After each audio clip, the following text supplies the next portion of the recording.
കൊല്ലത്ത് വ്യാപകമായ കള്ളവോട്ട് ആരോപണം. കുളത്തൂപ്പുഴയിൽ മാത്രം 2 ഇടങ്ങളിൽ കള്ളവോട്ട് നടന്നുവെന്നാണ് പരാതിയുണ്ടായത്. കുളത്തൂപ്പുഴ നെല്ലിമൂട്, കുളത്തൂപ്പുഴ ടൗൺ വാർഡുകളിലെ 1-ാം നമ്പർ ബൂത്തുകളിലാണ് കള്ളവോട്ട് നടന്നതെന്ന ആരോപണം വന്നത്. 2 വോട്ടർമാരെയും പ്രിസൈഡിംഗ് ഓഫീസർമാർ പിന്നീട് ടെൻഡർ വോട്ട് ചെയ്യിപ്പിച്ചു. കുമ്മൽ പഞ്ചായത്തിലും കള്ളവോട്ട് പരാതിയുണ്ട്. തൃക്കണ്ണാപുരം വാർഡിലെ രാജമ്മയുടെ വോട്ടാണ് മറ്റാരോ രേഖപ്പെടുത്തിയത്. അതേസമയം കൊല്ലം കൊട്ടാരക്കര അന്തമണിൽ പോളിംഗ് ബൂത്തിന് മുന്നിൽ BJP CPM സംഘർഷവുമുണ്ടായി. കൊല്ലം ജില്ലയിൽ രാവിലെ ദ്രുതഗതിയിൽ ആരംഭിച്ച പോളിംഗ് തുടക്കത്തിൽ സമാധാനപരമായിരുന്നു. ഉച്ചയ്ക്ക് മുമ്പ് തന്നെ പ്രമുഖരെല്ലാം തന്നെ ജില്ലയിൽ വോട്ടുകൾ രേഖപ്പെടുത്തി. ഉച്ച കഴിഞ്ഞതോടുകൂടി പോളിംഗ് മന്ദതയിലേക്ക് വന്നു. പക്ഷേ അക്രമങ്ങളുടെ എണ്ണം കൂടുന്ന സ്ഥിതിയായിരുന്നു. ആദ്യം അടിപൊട്ടിയത് പത്തനാപുരത്താണ്. LDF UDF പ്രവർത്തകർ തമ്മിൽ കയ്യാങ്കളിയുണ്ടായി. UDF പ്രവർത്തകൻ ഇരട്ട വോട്ട് ചെയ്തു എന്ന് ആരോപിച്ചായിരുന്നു സംഘർഷം.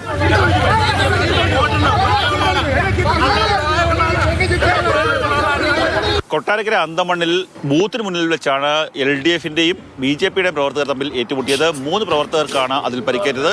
ഒരു BJP-കാരനും 2 CPM പ്രവർത്തകർക്കും പരിക്കേറ്റു.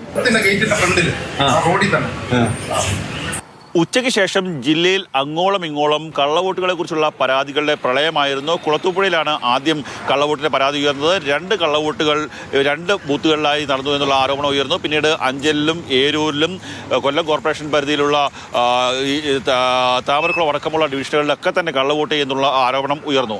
എൻ്റെ ഭാര്യയുടെ വോട്ട് മറ്റാരോ ചെയ്തു പോയതായിട്ടാണ് ഓഫീസിൽ അറിയിച്ചിട്ടുള്ളത്.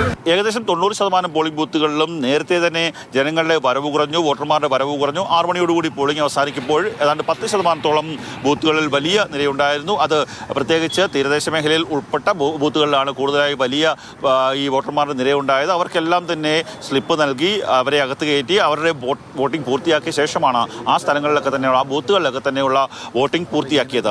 കൃത്യമായ പോളിംഗ് ശതമാനം നാളെ രാവിലെയോടുകൂടി മാത്രമായിരിക്കും ലഭിക്കുക.